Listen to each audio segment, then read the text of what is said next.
Okay, let me come again. I did not record that first time. So as I was saying, do while loop is basically opposite of while loop. While loop runs in as much the condition is valid, in as much the condition is true. But do while loop runs once before checking for condition.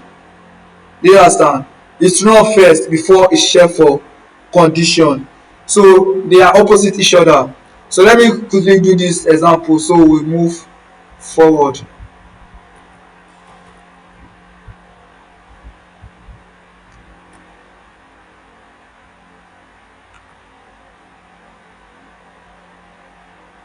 Okay.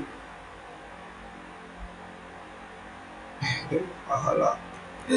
For do while loop, look at the syntax or the way to write it. Do while,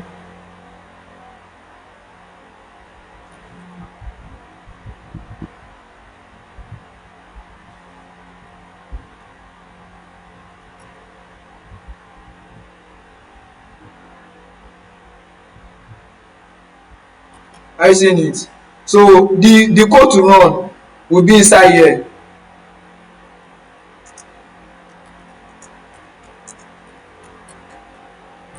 While the condition will be inside here. So the code will run first. The code will just keep running, just keep running, just keep like it will run first before checking for condition. Do you get? So that's the way to write it. Then now, first of all, as like the way we used to do it, you have to do what? You have to declare your, or you have to initialize your variable first, which is declare your variable name first. Let number equal to 0, right? Then do,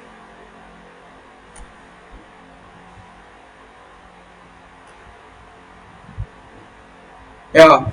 So the code to run, look at the code to run here. This is it. Then this is the condition.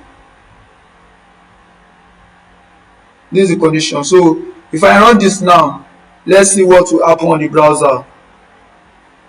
Remember, you initialize your variable, then inside the curly bracket, that's where the code to run will be.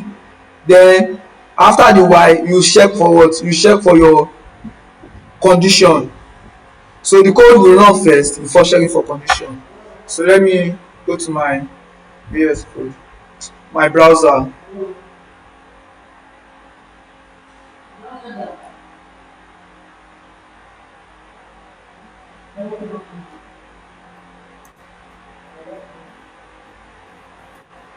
Are you seeing it?